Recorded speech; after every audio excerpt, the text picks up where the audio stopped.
Welcome to Healthful Horizons, your gateway to a healthier, more informed life. Before we embark on today's enlightening video journey, imagine this: with a simple click on the links in the description below, you're not just watching, you're actively shaping the future of health education. By exploring the products we recommend, you're investing in your well-being while championing the creation of more dynamic, free content for all.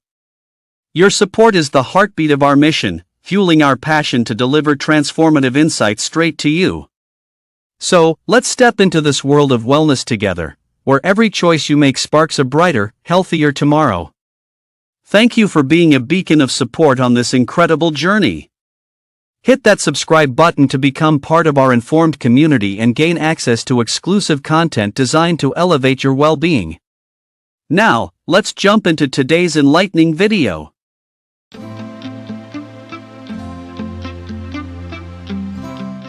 Today, we're diving into a crucial topic that affects many individuals: ADHD screening. Have you ever wondered how ADHD is diagnosed? In this video, we'll explore the ins and outs of ADHD screening, from the initial assessments to the various methods used by healthcare professionals. Join us as we uncover the importance of early detection, the signs to look out for, and how screening for ADHD can lead to better understanding and support for those affected. Whether you're a parent, educator, or someone interested in mental health, this video will provide valuable insights and practical tips. Stay tuned to learn more about ADHD screening and how it plays a vital role in improving the lives of individuals with ADHD. Don't miss out on this informative discussion that could make a difference in your understanding of this condition. Hit that subscribe button and let's get started. What is ADHD screening? ADHD screening is also called ADHD testing. It helps find out if a child, teen, or adult has ADHD. ADHD stands for Attention Deficit Hyperactivity Disorder. It used to be called ADD, Attention Deficit Disorder. A person who has ADHD has a hard time paying attention and focusing on tasks. ADHD is a common developmental disorder that begins in childhood and often lasts into adulthood. Although it's usually diagnosed in childhood, some people with ADHD don't get diagnosed with ADHD until they are adults. There are 3 types of ADHD. Mostly inattentive ADHD. People with this type of ADHD have trouble paying attention and are easily distracted. It's hard for them to organize or finish tasks. They may have trouble following instructions or conversations. Mostly hyperactive impulsive ADHD. People with this type of ADHD have symptoms of both hyperactivity and impulsivity. With hyperactivity, people feel a need to always be moving. They have trouble sitting still and may fidget and or talk too much. With impulsivity, people have trouble controlling their actions and words. They tend to act on sudden ideas or feelings without thinking about the possible results. They may interrupt others a lot or have trouble waiting their turn. Combined ADHD. People with this type of ADHD have a mix of inattentive and hyperactive impulsive symptoms. Combined ADHD is the most common type. It's normal to sometimes have trouble paying attention or sitting still, especially for children. But people with ADHD have more severe symptoms that cause serious problems, for example, failing grades for a child or a job loss for an adult. The symptoms are ongoing and may affect family and social life too. There's no single test to show whether a person has ADHD. Instead, a healthcare provider will follow a set of professional guidelines for gathering information, doing tests, and diagnosing the cause of a person's symptoms. Treatment is available to help people of all ages who have been diagnosed with ADHD.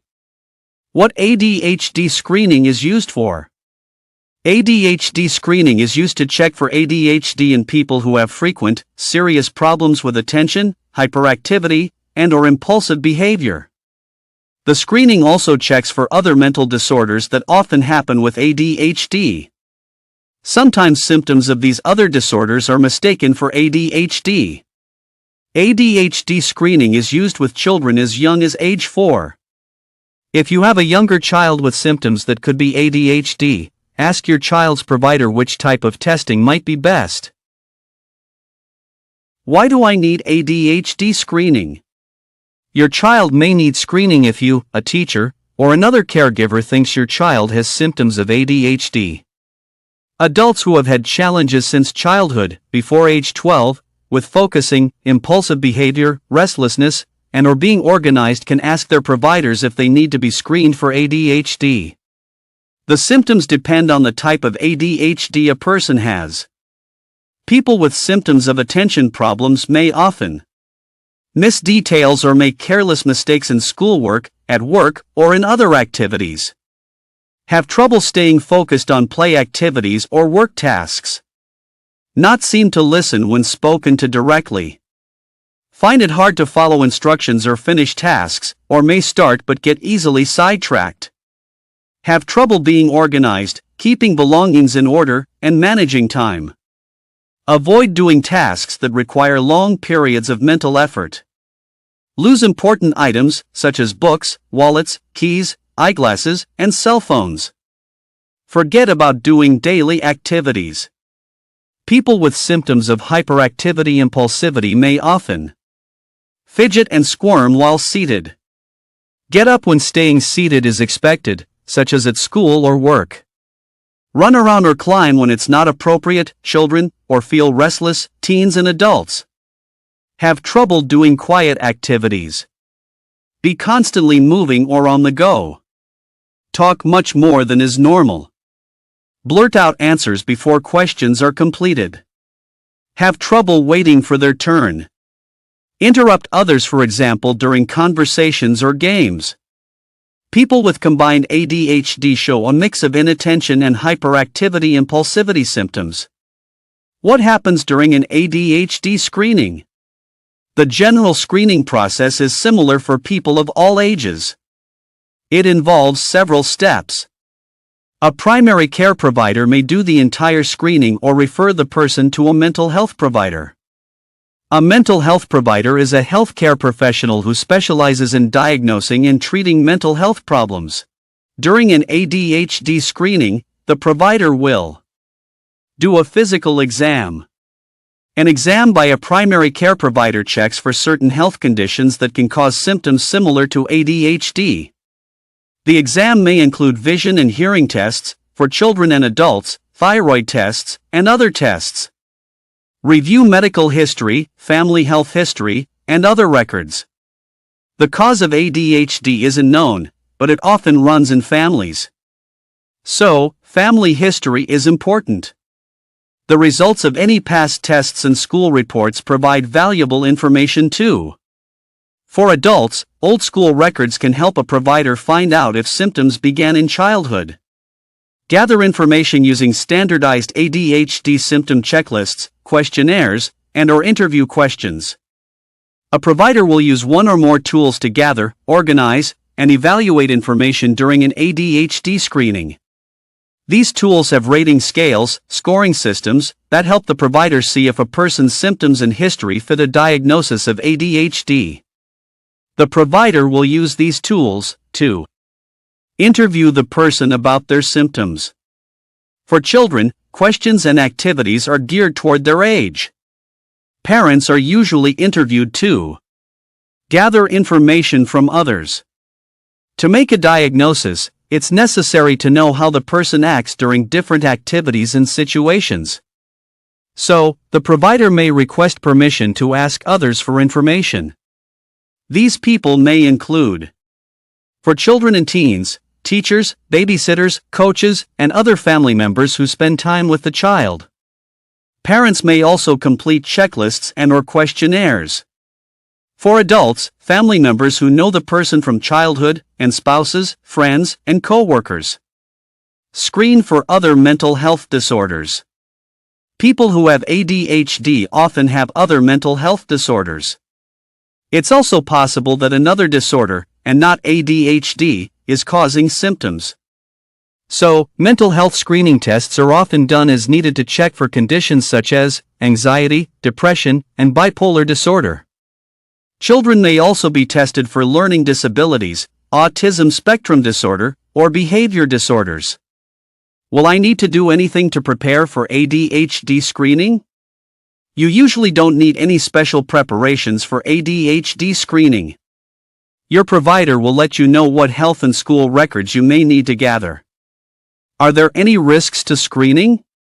There is no risk to a physical exam, written test, or questionnaire.